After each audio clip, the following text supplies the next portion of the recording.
A dead president, sugar cookies, and American pie are all on this day. Welcome back to On This Day. Today's date is July 9th, 2025.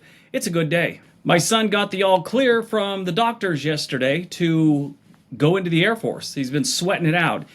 What happened is he pulled some muscles like a year ago in his back while lifting weights. Well, when he went to get his physical, it was on his records. So they said, well, we got to get you examined by someone else. So it took like 3 months.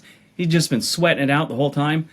The poor kid finally got the okay yesterday. He's been dying for this. So, all right, Ronan. All right.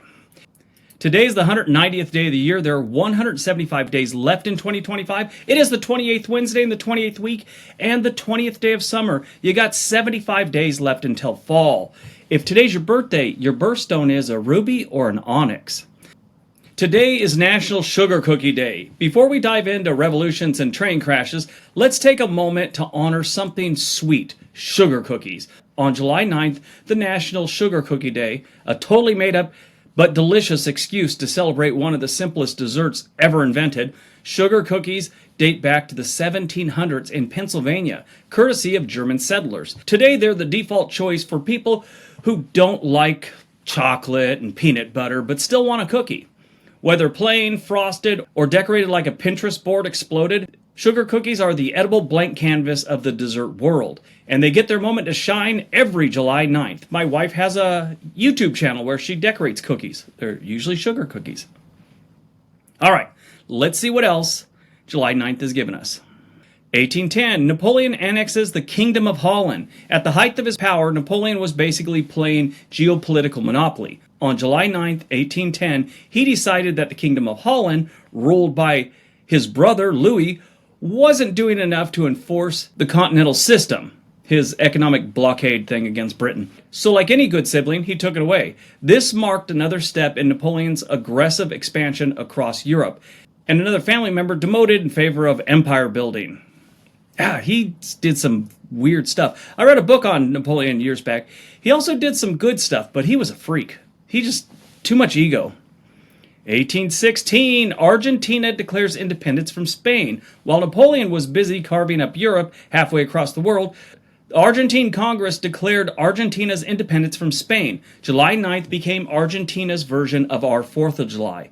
It was the result of years of revolutionary movements inspired by Enlightenment ideals and the turmoil in Spain during the Napoleonic Wars. Today, Argentina celebrates this day with parades, flags, and a healthy dose of national pride. Good for you, Argentina. One thing leads to another, and they decide to take the Falkland Islands back. It didn't go their way. 1850, President Zachary Taylor dies, possibly from a bad snack. President Zachary Taylor had a short-lived term, just 16 months. He died after allegedly consuming a lethal combo of raw fruit and iced milk during Independence Day festivities in the DC summer heat. While that sounds like a terrible Yelp review, some conspiracy theories suggest that he may have been poisoned. Either way, Taylor's death led to Millard Fillmore stepping into the presidency, a man known less for excitement and more for signing the Fugitive Slave Act. 1918, Nashville train disaster. One of the most tragic yet often overlooked events in U.S. transportation history happened on July 9th, 1918, in Nashville, Tennessee. Two trains, an inbound local and an outbound express, collided head-on due to human error. The crash killed 101 people and injured over 170, making it the deadliest train wreck in U.S. history. The scale of the tragedy shook the region and led to calls for better rail safety. Change came slowly, as it often does, because it costs money to make change. 1943, the Allied invasion of Sicily begins.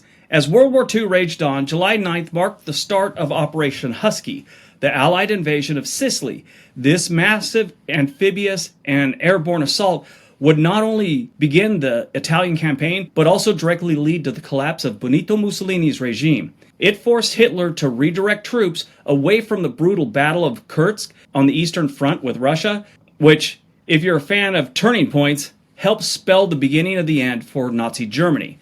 1999, Iranian student protests begin. After hardline police raided a student dorm in Tehran, protests broke out across Iran, lasting over a week. The attacks on students triggered a national outcry of reform, freedom of speech, and political change. Though the protests were violently suppressed, they became a symbolic moment in modern Iranian history, a generational clash that still echoes today. 2004 Senate report casts doubt on Iraq WMD intelligence. This wasn't just a bureaucratic report. It was an official oops on July 9, 2004. That's when the U.S. Senate Intelligence Committee released a report stating that much of the intelligence used to justify the Iraq War, particularly about weapons of mass destruction, were deeply flawed at best. The report didn't just dent trust in the intelligence agencies. It also sparked debates that still fuel arguments about American interventionism today. If you watch any of the documentaries about the Iraq War, it was kind of sad. I mean, not like Saddam Hussein wasn't a bad guy. He absolutely was. But how we went into the war, and then once we got there, all these companies like Halliburton and everything, how they were just gouging the American army or the American military and the Pentagon, just getting all this money. They had all these rules. I saw this one documentary where I don't know the numbers, but let's say every semi-truck that left carrying stuff from one base or one part of Iraq to another was worth $2,000 or something. Let's just say that's the number for Halliburton. So they'd supply the trucks and the drivers or whatever, and they'd make these trips.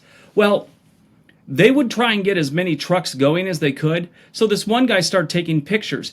He was driving a semi-truck, a flatbed, with 4 tires on it, 4 small tires. The next one behind him had like one carburetor for a big truck, about this big, on a whole semi-truck.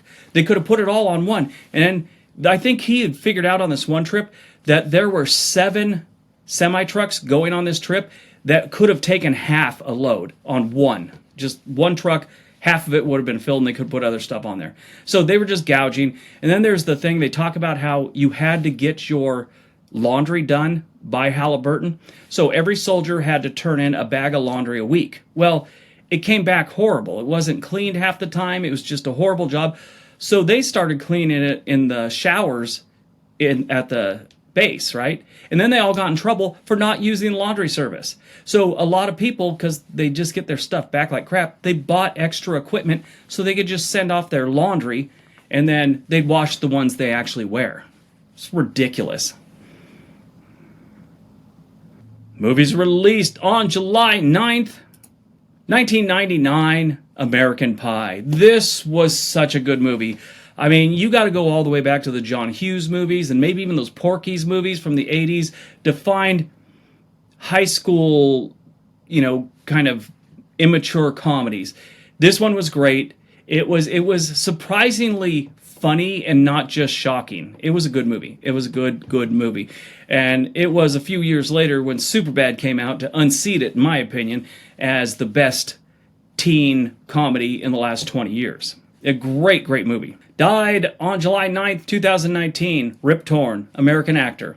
With a name like Rip Torn, you were either going to be a pro wrestler or a legendary actor, and he went with the actor thing. Rip Torn passed away on this day in 2019. He was known for his powerful performance and unpredictable behavior, from The Larry Sanders Show to Men in Black. He was the kind of actor who stole the scenes whether you wanted him to or not.